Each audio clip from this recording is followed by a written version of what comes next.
Hi, I'm Kamali, taking you through some of the things people are talking about and some of the stuff they're sharing around the world on Newsfeed today. 6 people killed by police every day. The war on drugs in the Philippines. Amnesty says crimes against humanity have been committed. The New York Times doesn't really say sorry for their offensive reductionist job advert about Africa. And science learns something cool about cockatoos in animals doing stuff.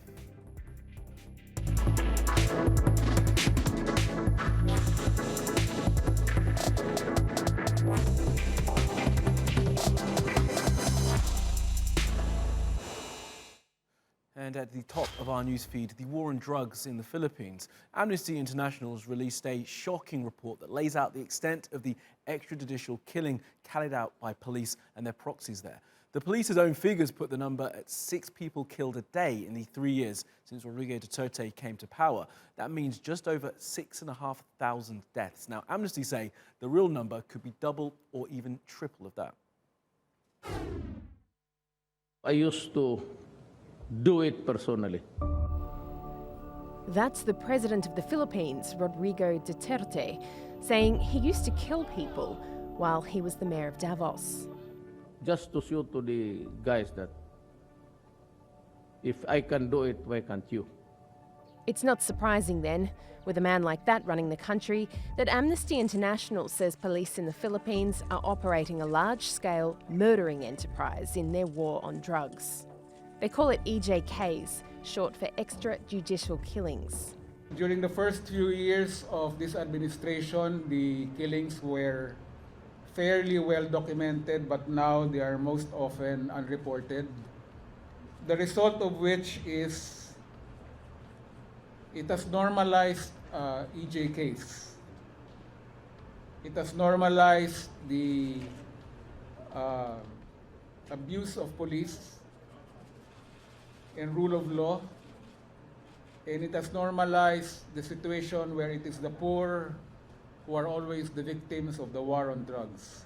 In the 3 years Duterte has been in power, police say they've killed more than 6,500 so-called drug personalities. That works out to an average of 6 people killed each day by law enforcement. But Amnesty says the problem is bigger than that. In addition to those deaths, there have been people killed in what's called drug-related incidents. Police say there are 23,000 homicide investigations underway. Those killed are overwhelmingly poor, according to the report. Amnesty says the scale of these killings may constitute a crime against humanity. They say the lack of judicial oversight in these killings of so-called drug personalities must be addressed, and they're calling on the UN to carry out an investigation. To the UN Human Rights Council, we ask that the Council vote and let it pass this week, so that an independent investigation can commence, led by the UN. Duterte's war was started to stop people using illegal drugs in the Philippines. And a recent report by the Filipino research company Social Weather Station found the majority of Filipinos say there are now fewer drug users in their areas. And 87% say it's important police capture drug suspects alive. President Duterte has another 3 years in office. He's promised his war on drugs will get tougher and has previously said he would like to kill 3 million drug users. He still has time.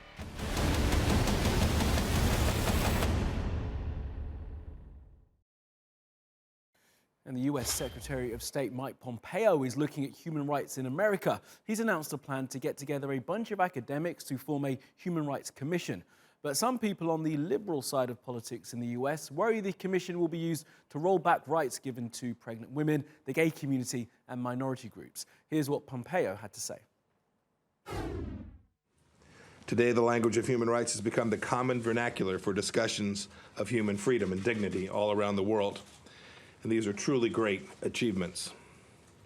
But we should never lose sight of the warnings of Václav Havel, a hero of the late 20th century human rights movement, that words like rights can be used for good or evil. They can be rays of light in a realm of darkness, but they can also be lethal arrows. And as Rabbi Jonathan Sachs has observed, the evils of any time and place will be justified in whatever is the dominant discourse of that time and of that place. We must, therefore, be vigilant that human rights discourse not be corrupted or hijacked or used for dubious or malignant purposes. It's a sad And here's some of the reaction. Amnesty International saying this seems to be an attempt to redefine what human rights are. Freedom of Expression campaigner Suzanne Nossel says that having the idea of universal rights called into question is an inauspicious start.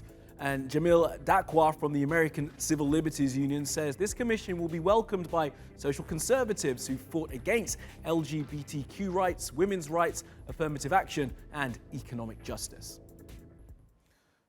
Okay, let's take a look at some of the other things that caught our eye on social media. The hashtag boycott heck was trending after being shared by people in the UK who have far too much time on their hands. They were upset that a food company invited Boris Johnson, the man most likely to be the next UK Prime Minister, to its factory. The company, Heck, responded by saying you have to work with whomever is in power regardless of your political leanings, something those Twitter mobs will be wise to realise. A guy who has the Instagram Powers of Passion posted this. It's video of him free climbing London's tallest tower, the Shard. He's 19, called George, and was spoken to by the police once he'd finished his stunt. He was not arrested.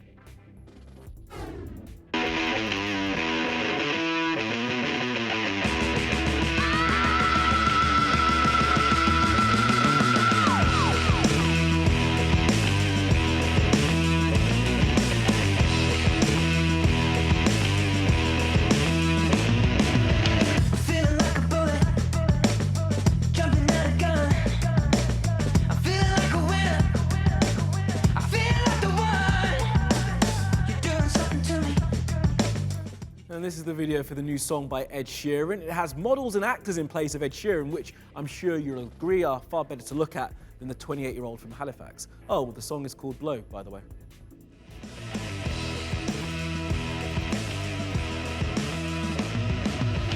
Supernatural woman, supernatural free.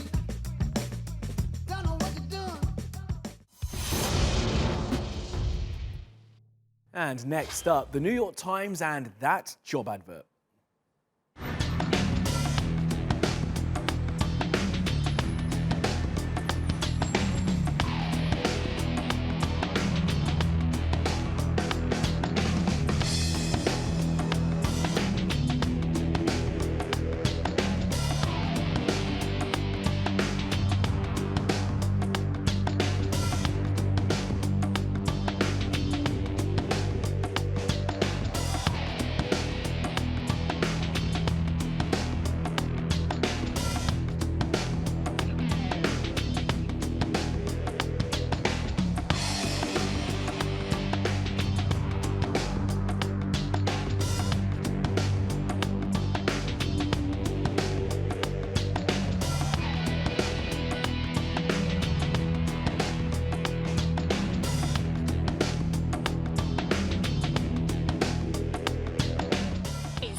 Chance to delight our readers with unexpected stories of hope.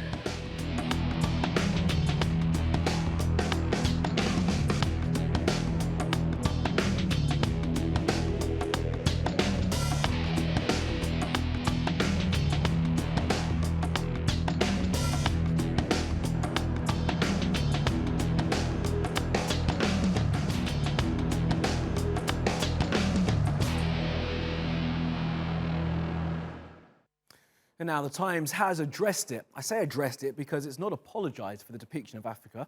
Rather, the international editor Michael Slackman tweeted saying he had approved an old advert and it was his fault. He said the paper is committed to covering Africa, not as a stereotype, but because it matters. Well, this is how some people in Kenya took what he said. This first one pokes through the obvious hole in Slackman's argument, saying that 18 months ago was not ancient history and the ad was dodgy then and it's dodgy now. This one says that Slackman's admission that he didn't bother to craft an ad for a position he wanted to fill with the best tells us a lot. And this last one is just right to the point, asking, how is this an apology? Okay, around the world now for some other stories you need to know this Tuesday. Instagram has added some new features to try and stop people bullying other people on the app. One is an AI that detects when you've written something rude or offensive in a comment and asks if you're sure you want to be that person who hates on other people on social media. The other feature is called Restrict. It will allow the person being the hater to continue to do so, but only the hater will be able to see their haterade. Instagram says this is because blocking people can sometimes lead to an increase in bad behavior, so it thinks this new strategy might mitigate that. Yeah, I doubt it. And Donald Trump is holding what he calls a social media summit in a few days at the house he lives in. But for a summit about social media, the main social media firms will not be there. Only people from outlets that support Trump's worldview are invited. People from places like PragerU and Turning Point USA. Yeah, I've not heard of those either. No one from Facebook or Twitter has been asked to go yet. Satan II, that's the code name given by NATO to a new Russian missile that's actually called the RS-28 Sarmat ICBM. It's a silo-launched, multiple nuclear warhead, 220-ton projectile that the Russian military says will be able to evade all American-made defenses and will be operational by 2020. Satan would be a pretty apt name for it.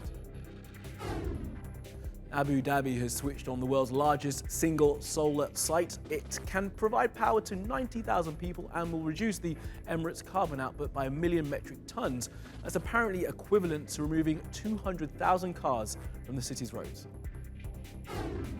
And the British Museum is returning these more than 1,500-year-old heads to Afghanistan. They're from the 4th century and are Gandharian sculptures. They are Buddhist and were most likely attacked by the Taliban during a period of iconoclasm around 2001 when the group were going around Afghanistan, blowing up, breaking or destroying any trace of Buddhist history from the country. The heads were found as they were being smuggled through Heathrow Airport in London in around 2002.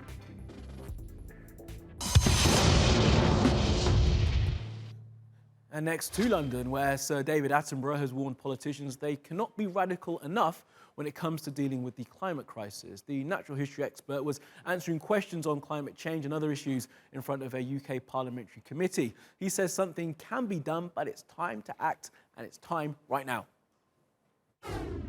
We actually know that people depend upon the natural world for their very sanity.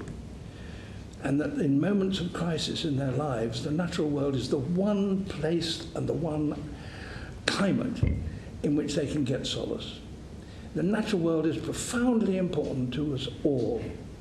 It isn't just because you're interested in counting birds or something, or indeed counting wildflowers. It is much more profound on that. From a practical point of view, we are dependent upon the natural world for every breath of air we take, and every mouthful of food that we eat. But it's even more than that. We also depend on it for our sanity and our sense of proportion. And last up, we have an animal doing stuff for you today, and it's a cockatoo called Snowball who can dance better than you can. Scientists have been studying this thing since 2008, when this footage was shot. They played Snowball, the tunes Another One Bites the Dust by Queen and Girls Just Want to Have Fun by Cyndi Lauper. And they have concluded the bird is making decisions like people do as to which move to drop when they hear the beat. The science behind it is pretty amazing. You see, cockatoos, like humans, are vocal learners, and their brains, like ours, trigger a motor response dependent on the sound they hear, hence dancing like no one is watching. Snowball has 14 distinct moves and they have great names, as you can see. So next time someone asks you to dance, say yeah, as long as we can do the Snowball.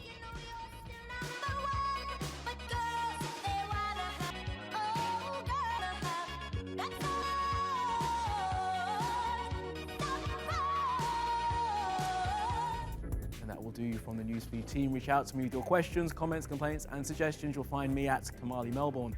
You'll find us 24/7 on YouTube. Be sure to subscribe to our channel and follow me on Twitter. Follow, subscribe, see you again tomorrow.